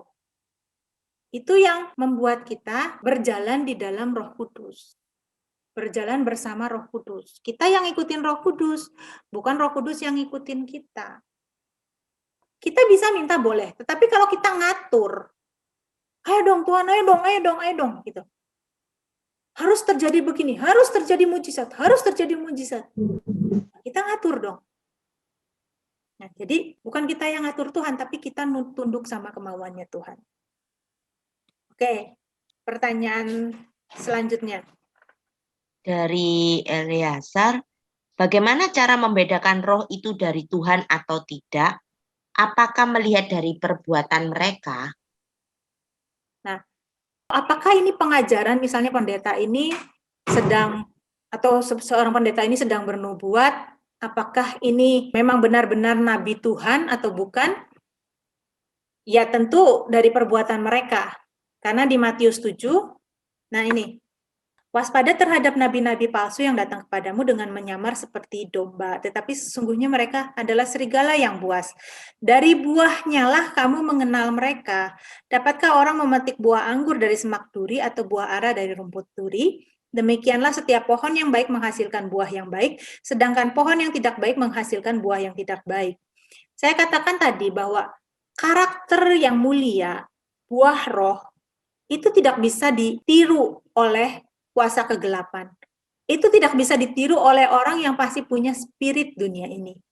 Tetapi mujizat-mujizat itu mungkin ditiru oleh kuasa kegelapan, maksud saya orang yang dikuasai kegelapan. Dan nubuat atau bahasa roh, bahasa lidah, itu mungkin bisa ditiru oleh nabi-nabi palsu. Nah, orang-orang yang mempunyai karunia-karunia roh, dipenuhi Roh Kudus tetapi secara temporal dalam perjanjian lama itu seperti itu ya, atau memiliki karunia-karunia roh dalam perjanjian baru, itu sangat-sangat mungkin bisa melakukan mujizat, bisa melakukan karunia-karunia. Tadi saya kasih contoh, misalnya Saul, misalnya Bileam. Itu orang-orang yang dihinggapi oleh Roh Kudus. Kalau dalam perjanjian lama itu istilahnya adalah dihinggapi. Tetapi karakter mereka nggak berubah, masih duniawi, masih materialisme, masih penuh dengan keangkuhan hidup. Di perjanjian baru, peringatan Tuhan di dalam Matius 7 ini mengingatkan kita bahwa orang yang bisa punya karunia-karunia roh, dia bisa mengusir setan. Artinya, dia bisa mengusir roh-roh jahat. Tetapi dia tidak bisa mengusir setan yang ada di pikirannya. Contohnya gini, Tuhan Yesus memberikan kuasa kepada murid-muridnya untuk melakukan penginjilan dan melakukan mujizat-mujizat. Dan mereka mengusir setan dan lain-lain sebagainya. Dan di situ Tuhan Yesus bersorak, oh aku melihat iblis jatuh dari langit dan sebagainya dan sebagainya. Oh. Terus murid-muridnya juga cerita, Tuhan, oh ini loh setan-setan takut loh kepada kami ya. Gitu kan. Rupanya mereka bisa ngusir-ngusir roh-roh jahat. Setan kelas kopral istilahnya ya, kasih istilah lah seperti itu. Tapi setan kelas jenderal itu bisa memasuki pikiran Petrus karena pikirannya belum benar, karena belum punya pengertian yang benar. Itu tadi makanya saya katakan di Efesus 1 ayat 13, kita harus bertekun dalam pengajaran yang benar. Petrus selama hidupnya punya pengajaran yang salah, punya pengertian yang salah. Oh, kalau Mesias datang, dia akan mengalahkan bangsa Romawi. Oh, kalau Mesias datang, akan mengembalikan kejayaan seperti Daud dulu. Seperti Salomo zaman dulu. Maka ketika Tuhan Yesus bilang, nggak kayak gitu, bentar lagi aku akan mati, bentar lagi aku akan disalib. Oh, jangan gitu, jangan. Jangan gitu, nggak baik ngomong gitu Tuhan. Petrus marahin Tuhan Yesus. Nah, Tuhan Yesus waktu dengar Petrus marah, dia menghardik Petrus, dia menengking Petrus. Enyahlah iblis. Yang ditengking itu di depannya Tuhan Yesus siapa? Petrus kan?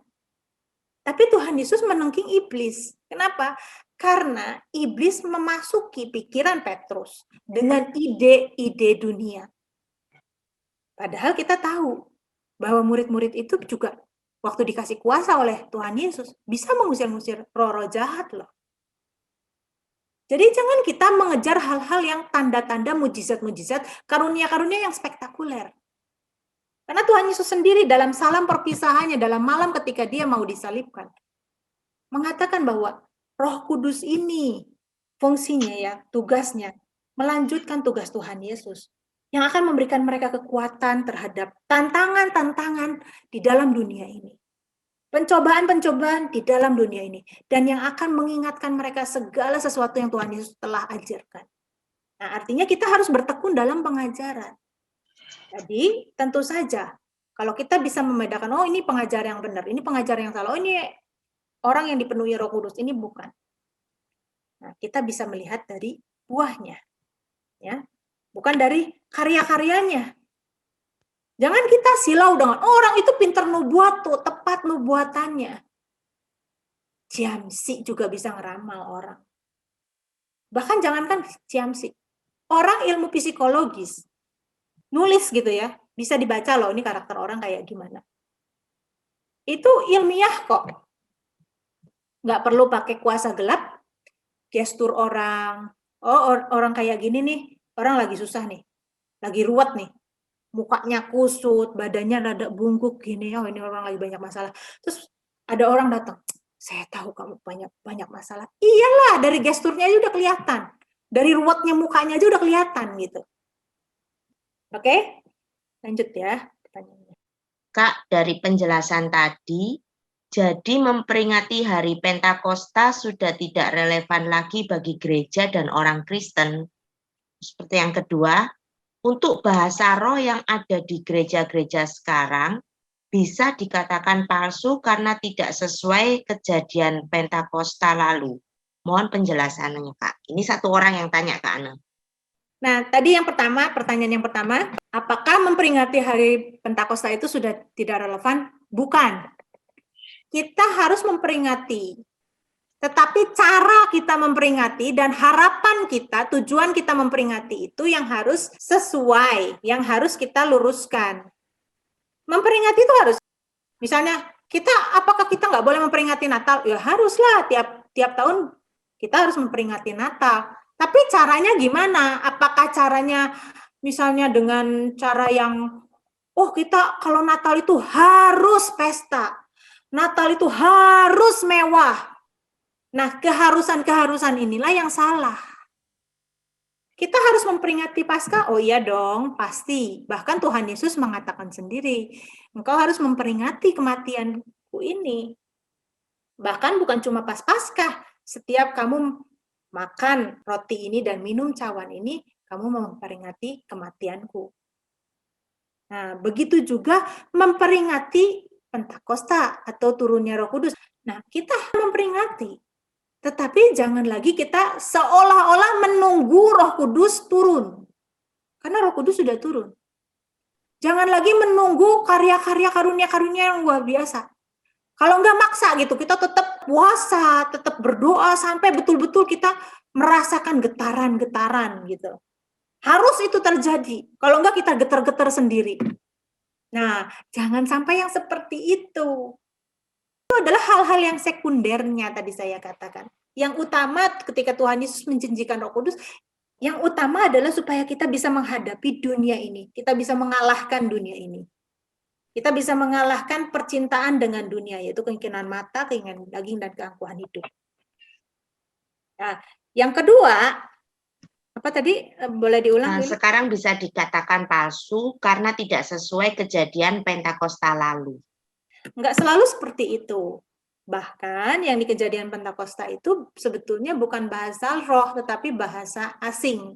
Sebetulnya juga dikatakan bahasa roh tidak tepat, karena bahasa aslinya adalah bahasa lidah. Jadi roh menggerakkan lidah kita. Biasanya kalau kita ngomong bahasa Inggris, bahasa Indonesia, itu otak yang menggerakkan lidah kita. Nah, dikatakan bahasa lidah, istilahnya bahasa lidah, itu adalah Roh Kudus menggerakkan lidah kita. Jadi nggak pakai otak. Dulu waktu zaman Pentakosta, turunnya Roh Kudus yang pertama kali, itu bukan bahasa lidah, tetapi bahasa asing. Tiba-tiba murid-murid itu berbahasa Arab, berbahasa Afrika, berbahasa Italia, Eropa gitu, berbahasa Yunani. Nah, mereka tiba-tiba berbahasa asing. Tapi ada juga di dalam Kisah Para Rasul, ketika mereka dipenuhi Roh Kudus, mereka berbahasa lidah. Nah, tadi saya katakan banyak bahasa lidah yang palsu di gereja sekarang. Karena bukan lagi atas dorongan Roh Kudus, tetapi peniruan. Dihafalkan, didengar, oh masuk ke kuping, masuk ke otak, oh begini ya. Terus otak memerintahkan mulut mengatakan hal itu. Nah, itu yang saya katakan bahwa itu bukan bahasa lidah atau bahasa roh yang asli. Karena bukan lagi oleh dorongan Roh Kudus, tetapi oleh dorongan pemimpin pujian, oleh dorongan situasi. Oh ya, mari kita bahasa roh rame-rame. Gitu kan. Dan itu digerakkan oleh otak kita. Itu yang terjadi di gereja-gereja saat ini. Yang saya garis bawahi supaya kalian tahu semua bahwa berbahasa roh itu bukan sebuah peringkat rohani yang lebih tinggi dibandingkan yang lain. Dan itu rata-rata sudah menjadi bukan hanya sebuah banggaan, tapi kesombongan. Makanya beberapa gereja ada salah satu prasyarat, salah satunya berbahasa roh. Ya, saya dengar dari adik rohani saya belum lama ini di sebuah gereja, di komselnya, kan gerejanya besar, banyak komsel. Pemimpin komsel itu dapat amanah bahwa setiap orang yang ada anggota komsel diharapkan untuk bisa berbahasa roh. Karena dipompa terus dan orang tersebut dari gereja yang bukan dari aliran Pentakosta, bukan dari aliran karismatik, ketika masuk ke arah karismatik, ya juga cukup terkejut. Begitu diintimidasi dikatakan, tirukan saya bicara. Tirukan saya bicara. Artinya disuruh menirukan berbahasa roh. Karena signifikansinya bahasa roh itu adalah sebuah kelayakan bagi orang-orang yang di sana. Jadi anggota gereja itu baru dikatakan sah kalau berbahasa roh. Dan yang tadi yang saya tambahkan, yang saya terketik tadi pertanyaan bukannya tidak relevan, tetapi bayangkan menunggu 10 hari. Hari pertama tidak dapat. Wah, tambah gebu hari kedua. Hari ketiga luar biasa. Nah, makin mendekati hari 9-10. Itu kan kayak dipompa. Saya dengan Kak Ana karismatik. Jelas banget ngerti. Saya menghadiri ibadah-ibadah yang seperti itu. Karena tadi jelas ngomong bahwa perayaan Pentakosta, ya kita merayakan Roh Kudus turun. Bukan menunggu Roh Kudus turun. Bukan berarti kalau hari Pentakosta itu hari di mana Roh Kudus turun, setelah itu hari berikutnya Roh Kudus naik lagi. Jadi hanya hari Pentakosta itu Roh Kudus turun, setelah itu hari-hari yang lain, ya kita nunggu lagi untuk sampai tahun berikutnya. Ini adalah pemahaman yang dibangun. Ingat, kalau hal yang seperti itu terjadi dan kalian ada di ibadah yang seperti itu, tetap hormat sama gembala setempat. Karena itu kesalahan yang sudah terjadi, dibangun pemahamannya selama bertahun-tahun. Dan diturunkan dari generasi ke generasi. Sehingga untuk meluruskan pemahaman, tidak ada. Panjang sekian puluh tahun saya pelayanan, saya temukan di lapangan orang-orang yang begitu meledak emosinya, sehingga yang keluar dari mulut itu tidak terkontrol. Orang-orang itu berbahasa roh, kayaknya ada pengulangan yang mereka berkatakan kalau itu wala-wala ya wala-wala. Itu saya juga jadi terheran-heran begitu loh. Bahasa roh yang asli itu indah kok. Itu teruntai dengan indah. Saya analogikan, ini saya udah lama sekali, sekitar 10 tahun yang lalu. Saya khotbah di satu gereja, saya katakan gini, anak kita waktu pertama kali ngomong ya, papa, mama, pipis gitu loh ya. Kan nggak cukup berhenti di sini. Progresif kan, lihat bagaimana ketika sampai besar, sampai ngoceh, sampai cerewet. Ya, jadi apakah relevan hari raya Pentakosta? Relevan. Rayakan, enggak apa-apa. Tetapi kalau seakan-akan Roh Kudus hanya turun 10 hari itu, ini yang enggak benar. Ya, tapi tolong jangan menyerang pendeta. Karena mereka belum paham. Ya, makin tambah generasi, saya yakin makin cerdas. Silakan, Li. Pertanyaan selanjutnya, Kak, yang dimaksud karunia membedakan roh itu yang bagaimana? Karunia membedakan roh itu adalah kepekaan kita, membedakan apakah ini jiwa manusia, roh manusia, apakah ini roh kuasa kegelapan atau ini Roh Kudus. Kepekaan kita, itu maksudnya karunia membedakan roh ketika kita menilai suatu fenomena. Nah, gitu. Dari David di Ambon, tadi Ciana menyampaikan Roh Kudus itu ibarat uang muka atau suatu ikatan. Berarti Roh Kudus itu tidak akan kita miliki utuh yang mana milik pribadi. Apabila kita tidak berusaha memilikinya dan menjaganya, usaha kita pribadi. Apakah benar yang saya pahami dari penyampaian Ciana tadi? Pertanyaan keduanya, apakah buah roh itu hasil dari usaha pribadi kita untuk memilikinya? Monggo, Kak. Sebetulnya pertanyaan pertama dan kedua ini jawabannya sama. Dua-duanya memerlukan kerjasama antara kita dan Tuhan. Ya, kalau dikatakan misalnya gini ya, dari hal yang dasar aja, keselamatan itu anugerah bukan perbuatan baik. Oh ya, tentu saja anugerah. Tuhan Yesus duluan yang mau mati untuk kita. Sebelum kita lahir pun Tuhan Yesus sudah mati. Itu anugerah. Tapi anugerah itu harus kita terima dengan iman. Iman itu adalah seperti tangan yang mengulurkan. Ya, kita mau terima anugerah nih, tangan yang mengulurkan. Nah, semua pekerjaan Tuhan dalam hidup kita itu seperti itu. Firman katakan bahwa Roh Kudus itu adalah jaminan atau dalam bahasa aslinya adalah uang muka. Nah, apakah perlu respon kita? Tentu perlu respon kita. Respon ketaatan.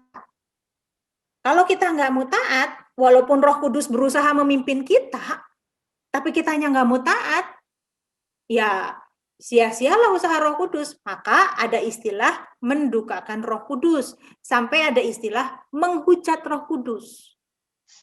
Orang percaya diperingatkan, jangan kamu mendukakan Roh Kudus yang sudah dimateraikan kepada kamu. Artinya orang percaya bisa tidak taat kepada Roh Kudus sehingga Roh Kudus berduka walaupun dia sudah dimateraikan oleh Roh Kudus. Nah, selalu seperti itu.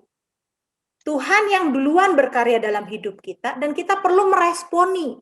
Bukan kita diam-diam aja semua digerakkan oleh Roh Kudus, kita kayak robot, kita kayak boneka yang di panggung boneka yang digerakkan, tangan yang ngangkat. Semua dalangnya gitu, sutradaranya yang ngangkat, yang menggerakkan. Bukan seperti itu. Tetapi perlu dari kita respon, perlu dari kita usaha. Ya. Tapi Roh Kudus duluanlah yang berkarya dalam hidup kita. Untuk supaya kita mencapai keselamatan itu. Anugerah itu kan Tuhan duluan yang berikan. Kita mau merespon enggak? Contohnya tadi lagi ya, di Efesus 1 ayat 13. Setelah kamu mendengar firman kebenaran, kita berusaha enggak cari firman yang dengar? Atau apa aja lah kita dengar, udahlah pokoknya pasrah aja lah, pokoknya kita di sini, di tempat ini apa aja sudah, dengerin aja udah. Kita nggak punya rasa kritis. Kok ini kayak gini ya? Kok rasanya nggak bener ya? Udahlah, nggak usah macam-macam, dengerin aja udah. Pokoknya semuanya kan dasarnya Alkitab. Semuanya juga ada di Alkitab tuh. Iyalah, kalau di gereja semuanya juga sumbernya Alkitab. Nggak mungkin dari primbon kan, nggak mungkin kan? Nggak mungkin dari kitab-kitab agama lain. Nggak mungkin, semuanya juga dasarnya dari Alkitab. Tapi apakah itu pengajaran yang benar? Apakah itu cara mengartikannya, maksudnya firman itu benar? Nah, kita akan kritis dengan pengajaran-pengajaran. Itu kan salah satu usaha kita untuk mencari pengajaran yang benar.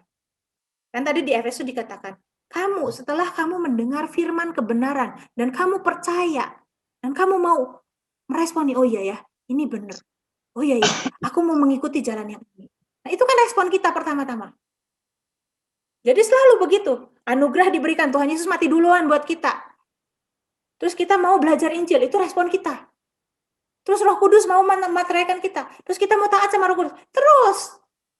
Jadi dari Tuhan, dari kita, dari Tuhan, dari kita. Ini karya Tuhan, respon kita, karya Tuhan, respon kita. Selalu bersaut-sautan seperti itu. Kalau Tuhan terus yang bekerja, kita diam aja, nggak bisa. Usaha kita sendiri, apalagi nggak akan bisa. Tuhan nggak berkarya sama sekali, usaha kita sendiri terus kekuatan kita, nggak bisa juga. Sama sekali nggak bisa. Tuhan berkarya, kita menanggapi. Tuhan berkarya, kita menanggapi. Ya. Lanjut ya. Ada yang mengartikan baptisan Roh Kudus adalah jalan masuk ke ruang kudus. Halaman, ruang kudus, ruang maha kudus, ya. Sehingga seseorang menjadi orang Kristen ruang kudus. Nah, orang yang belum dibaptis Roh Kudus dikategorikan sebagai orang Kristen pelataran yang akan diinjak-injak atau tidak selamat atau binasa. Apakah pengajaran ini bisa diterima? Ada banyak pemahaman yang mungkin keliru ya kalau kita belajar terus dalam kitab Wahyu, atau kalau misalnya tidak boleh saya katakan keliru, tidak sepemahaman lah. Misalnya gini, orang Kristen pelataran itu akan diinjak-injak, artinya akan memasuki masa kesusahan besar nanti. Nah, masalahnya kalau kita belajar kitab Wahyu, masa kesusahan besar itu sudah terjadi. Jadi pengertian ini agak rancu. Tapi kalau misalnya saya katakan, saya memahaminya misalnya seperti ini. Orang Kristen yang dipenuhi Roh Kudus adalah orang Kristen yang bisa sepikiran dan seperasaan dengan Tuhan Yesus. Dan merekalah yang bisa dipercaya di dalam kerajaan surga, memerintah bersama dengan Tuhan Yesus. Itu yang saya pahami. Tapi kalau soal pelataran, ruang maha kudus, nanti kita di surga itu seperti apa sih? Surga itu bukan seperti kemah suci, tetapi surga itu seperti dunia pada saat ini. Seandainya manusia tidak jatuh dalam dosa, dunia ini tidak perlu terkutuk. Dunia ini tidak perlu dihancurkan. Karena kutuk itu terjadi ketika manusia jatuh dalam dosa. Nah, maka Tuhan katakan di dalam kitab Matius, pada waktu penciptaan kembali, akan diciptakan sama seperti dunia yang sekarang ini. Di mana ada orang-orang, ada sistem pemerintahan, kerajaan surga, dan ada orang-orang yang memerintah bersama Tuhan Yesus. Orang-orang yang mulia inilah, orang-orang yang karakternya sejak dalam dunia ini sudah kelihatan mulia, itu yang akan dimuliakan bersama-sama dengan Tuhan Yesus. Ya. Ya, Daniel Kurniawan, jadi kalau baptisan Roh Kudus, saya menghormati orang-orang yang mengajarkan seperti itu, saya menghormati. Kalau saya nih, hanya saya tanggapi aja, bukan menjawab tadi karena sudah cukup menjawab. Baptisan Roh Kudus itu adalah tanda kebersediaan kita untuk hidup dipimpin Roh. Ya, dan itu betul-betul susah. Ya, kebersediaan itu berarti di dalamnya ada apa? Kebersediaan untuk hidup kudus. Pengejarannya bukan sekedar yang baik, tetapi udah mulai mengejar yang berkenan dan yang sempurna. 3 tahapan ini, 3 tingkatan ini jangan diterjemahkan sebagai tabernakel. Ya, yang baik, yang berkenan, dan yang sempurna. Ya, saya akan bacakan lanjut. Kak Ane, mohon ditunjukkan ayat yang secara khusus menunjukkan adanya bahasa lidah, bahasa yang tidak dimengerti manusia, hanya Tuhan yang mengetahui maksud. 1 Korintus 14 ayat 2. Siapa yang berkata-kata dengan bahasa roh, kalau kita lihat bahasa aslinya, itu adalah glossolalia, bahasa lidah. Jadi bisa diartikan seperti ini. Siapa yang berkata-kata dengan bahasa lidah, tidak berkata-kata kepada manusia, tetapi kepada Allah. Sebab tidak ada seorang pun yang mengerti bahasanya. Jadi kalau orang berbahasa roh itu adalah kepada Tuhan dan membangun dirinya sendiri. Karena orang lain nggak bisa mengerti apa artinya. Tetapi kalau orang bernubuat itu kan pakai bahasa sehari-hari ya. Misalnya kita berbahasa Indonesia, kita berbuat dengan bernubuat dengan bahasa Indonesia. Itu orang lain bisa mengerti. Itu maksudnya di sini. Nah, lanjut. Pasti orang yang sama bertanya. Mohon diberikan contoh perbuatan yang termasuk mendukakan Roh Kudus. Banyak sekali. Misalnya gini, setiap orang itu kan pasti punya pergumulan melawan keduniawian di dalam dirinya. Ada orang-orang yang mudah tersinggung. Nah, kita akan dididik Roh Kudus supaya kita tidak mudah baperan. Dikit-dikit tersinggung, dikit-dikit tersinggung. Misalnya, nggak diselamatin ulang tahun nih, temennya lupa, langsung ngambek gitu. Baper. Atau misalnya teman-teman mau nyontek sama-sama, atau teman-teman mau ngerjain guru.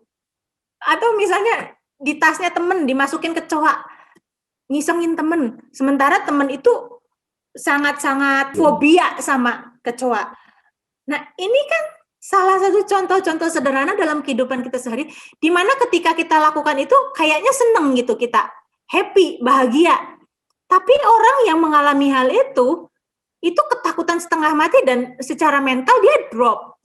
Nah, pertanyakan setiap yang mau kita lakukan. Apakah ini berkenan kepada Tuhan? Apakah kalau saya lakukan ini menyenangkan hati Tuhan? Ketika kita nggak mau nurut sama mama.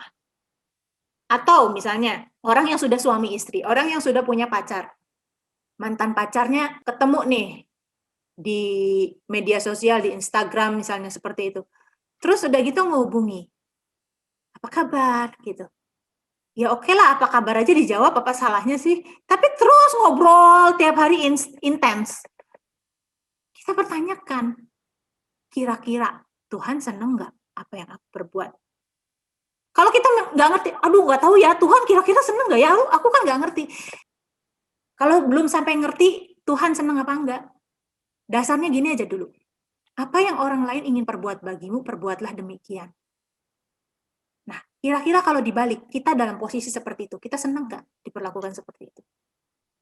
Nah, itu contoh-contoh hal soal mendukakan Roh Kudus. Kita nggak mau taat dalam pimpinan Roh Kudus, kita nggak mau menyenangkan Tuhan dalam sikap-sikap kita, keputusan-keputusan kita, perbuatan-perbuatan kita. Kita tanyakan, kira-kira kita kalau diperlakukan kayak gini, ini kita senang nggak? Kalau nggak senang, pasti Tuhan nggak senang. Itu contohnya. Dari Yohan, bagaimana peran dan tugas Roh Kudus saat di surga atau LB3? Roh Kudus itu kan ada di mana-mana ya. Roh Kudus itu adalah roh Allah yang melingkupi jagat raya ini. Di surga ada nggak Roh Kudus? Pasti. Surga penuh dengan hadirat Roh Kudus.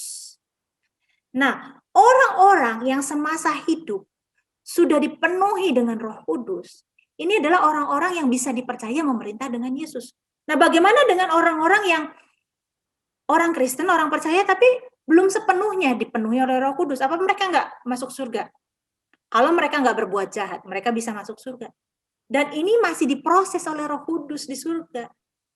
Sampai betul-betul mencapai standar yang Tuhan inginkan. Tapi orang-orang yang sudah memenuhi standar yang Tuhan inginkan, inilah yang dipercaya memerintah bersama dengan Tuhan Yesus. Saya sering kasih ilustrasi gini. Bapak Presiden kita, jajarannya itu adalah orang-orang yang punya semangat yang sama. Punya kinerja yang sama seperti dia. Orang-orang yang nggak sepikiran dengan dia, pasti diganti. Di-reshuffle kabinetnya.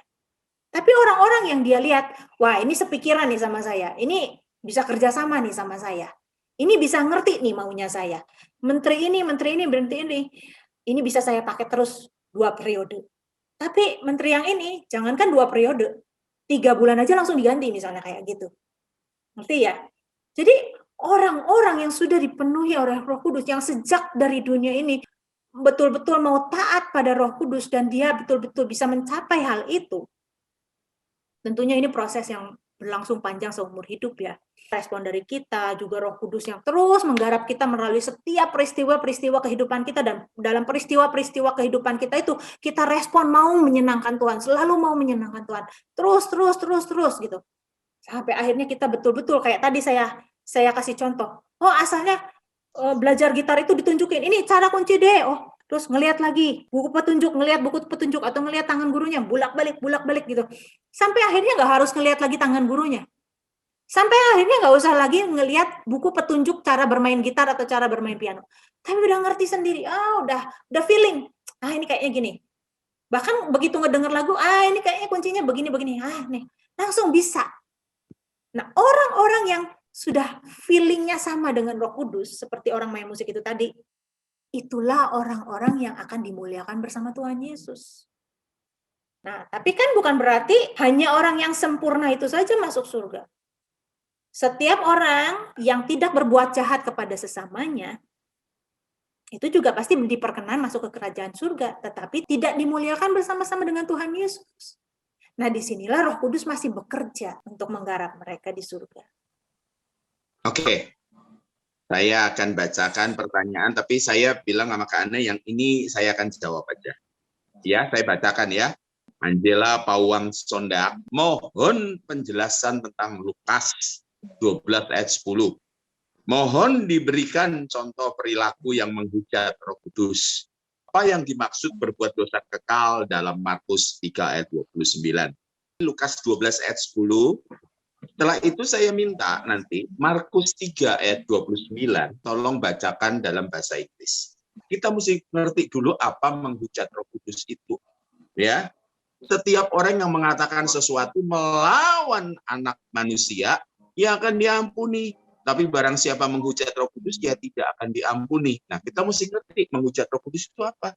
Menghujat Roh Kudus itu bukan teriak-teriak maki-maki Yesus, bukan.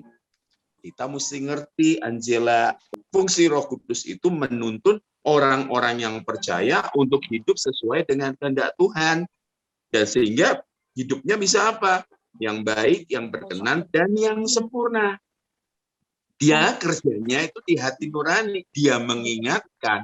Makanya Roh Kudus itu selalu juga memerlukan apa? Tools dari kita. Apa itu? Baca firman Tuhan. Roh Kudus itu ngambil ayat yang di dalam hidup kita, yang namanya logos dijadikan rema. Tadi Kak Ana sudah bicara sebelum ini, itu bagus banget. Dikatakan apa? Dia akan mengingatkan. Kalau diingatkan, contoh ibu-ibu di sini, anakmu ketika engkau ingatkan, tidak mau, engkau hatimu luka. Hatimu rasanya nyeri. Kenapa? Ini anak tak besarin, tetapi kenapa kok sampai melukai hati saya? Ketika engkau mengingatkan, dia tidak mau diingatkan. Nah, itu baru namanya mendukakan Roh Kudus.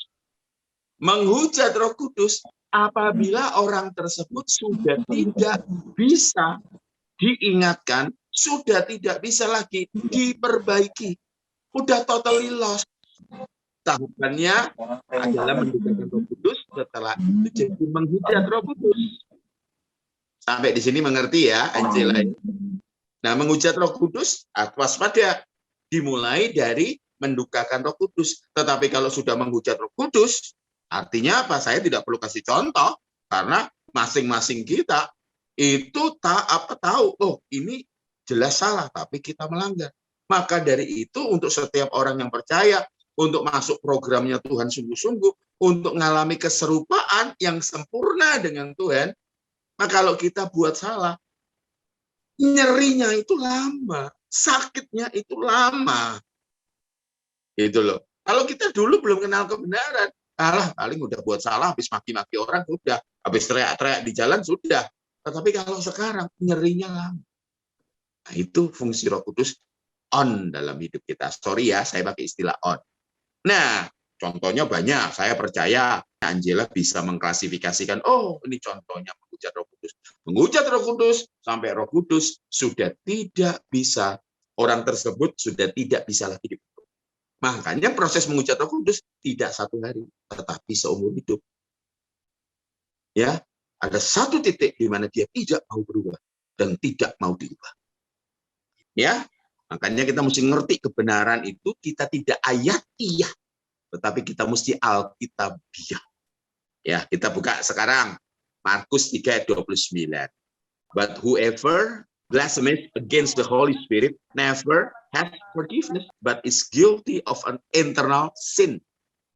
Kalau saya baca di Alkitab saya, eternal damnation. Saya cek lagi, ternyata sama, damnation gitu loh. Bukan eternal sin, tetapi eternal damnation. Ya, kata dosa itu berbeda, tetapi di sini yang dipakai adalah eternal damnation, penghukuman kekal. Jadi kalau saya baca di dalam bahasa Indonesianya, tetapi apabila seorang menghujat Roh Kudus, ia tidak mendapat ampun selama-lamanya, melainkan bersalah karena berbuat dosa, melainkan dia akan mendapat penghukuman kekal, penderitaan kekal. Kak Ana, monggo. Sama dengan di 1 Yohanes 5 ayat 17. Semua kejahatan adalah dosa, tetapi ada dosa yang tidak mendatangkan maut. Apa itu dosa yang mendatangkan maut dan tidak mendatangkan maut? Dosa yang tidak mendatangkan maut adalah dosa yang diselesaikan. Misalnya, kita dendam sama seseorang, tapi kita selesaikan, kita mengampuni. Itu tidak mendatangkan maut. Tapi kalau kita dendam, kita tidak mau selesaikan, kita simpan itu sampai mati, itu dosa yang mendatangkan maut. Nah, itu adalah proses di mana mendukakan dan sampai menghujat Roh Kudus. Ketika Roh Kudus katakan ampuni, ampuni, firman Tuhan mengingatkan kita ampuni, dan Roh Kudus berbicara di dalam hati kita ketika kita di gereja, kita dengar firman Tuhan, harus mengampuni. Ketika kita ketemu orang itu, kebetulan ketemu, terus Roh Kudus mengingatkan, ampuni orang itu. Tapi kita nggak mau mengampuni. Nah, itu kan kita tidak menyelesaikan artinya. Terus disimpan menjadi kepahitan dan mengakar dalam hati kita, itu adalah dosa yang mendatangkan maut. Kita bawa sampai mati. Ya, ada lagi. Dulu saya bisa dapat rema ayat itu di luar konteks. Contoh Lukas 6 ayat 38. Dan memang diberkati karena memberi. Sekarang semakin tahu ayat tersebut tidak bisa jadi rema terkait berkat, tetapi mengenai pengampunan. Bagaimana pendapat Kak Ana, Kak Sony? Apakah dimungkinkan Roh Kudus memberi rema secara pribadi di luar konteks? Nah. Jadi gini, ketika kita masih anak-anak, kita berbicara dalam bahasa anak-anak kan gitu kan. Alkitab mengatakan kan demikian. Ketika anak masih kecil, kadang orang tua itu membiarkan sesuatu hal atau tidak jelas dengan ngomong sama anak-anak. Misalnya gini, ketika anak tanya, kenapa Ma Adek bisa lahir Ma gitu. Terus orang tua kan sulit untuk menjelaskan. Terus pakai bahasa anak-anak. Oh iya, ada burung bangau. Oh Mama beli di rumah sakit gitu. Kadang-kadang kan seperti itu. Orang tua berusaha menjawab dengan bahasa anak-anak. Nah, bisa saja orang Kristen yang masih kanak-kanak itu ketika membaca Alkitab dan memakai pengertian yang dia mampu pada saat itu, it's okay buat Tuhan. Ya sudahlah, oke, sampai sini pengertianmu. Oke, nggak apa-apa. Tapi ketika kita belajar-belajar, nah tuntutan orang yang sudah besar, tuntutan anak SD soal matematika buat anak SD. Beda dengan soal matematika buat anak SMA dong. Begitu juga ketika kita bertumbuh. Kita mulai tahu, oh pengajaran yang benar itu harusnya begini. Oh pengertian Alkitab itu harusnya begini. Harus dibaca satu perikop minimal. Harus dimengerti pasal-pasal yang sebelumnya ini bicara soal apa. Kayak gitu. Nah udah nggak lagi asal comot ayat lalu suka-suka kita menerjemahkannya. Udah nggak bisa lagi. Tapi mungkin saja waktu kita Kristen awal-awal, kita baca Alkitab seolah-olah semuanya berbicara sesuai dengan pengertian kita pada waktu kita masih Kristen anak-anak. Itu mungkin saja terjadi seperti itu. Kebanyakan sih memang terjadinya seperti itu. Iya, untuk teman-teman baru, silakan hubungi Lili di 0817-520-nya 5 kali, pasti akan di-spread, akan dibagi yang namanya undangan. Ya, jangan lewatkan. Karena kenapa? Yang lalu perjanjian lama, walaupun tidak semua, tetapi 15 sesi itu cukup buat membuat kita bisa punya dasar untuk mengerti. Sehingga bangunan yang di atasnya itu bangunan yang benar. Perspektifnya jadi yang benar. Ya, oke, kita berdoa ya. Terima kasih untuk malam ini, di mana kami diberi kesempatan untuk belajar. Kami paham Tuhan mengenai kebenaran. Tentu kami tidak hanya sekedar paham, tetapi kami mau hidup dituntun Roh Kudus, supaya kami menjadi serupa dengan gambaran anak Bapa di surga, yaitu Tuhan Yesus Kristus. Kami mau jadi sempurna, yang artinya bertumbuh sesuai dengan umur rohani. Terima kasih untuk semua orang yang terlibat, Tuhan berkati. Kami percaya bahwa Engkau memberkati kami. Apa yang sedang kami usahakan, Tuhan berkati. Karena itu ibadah kami. Di dalam nama Tuhan Yesus kami berdoa dan bersyukur. Amin.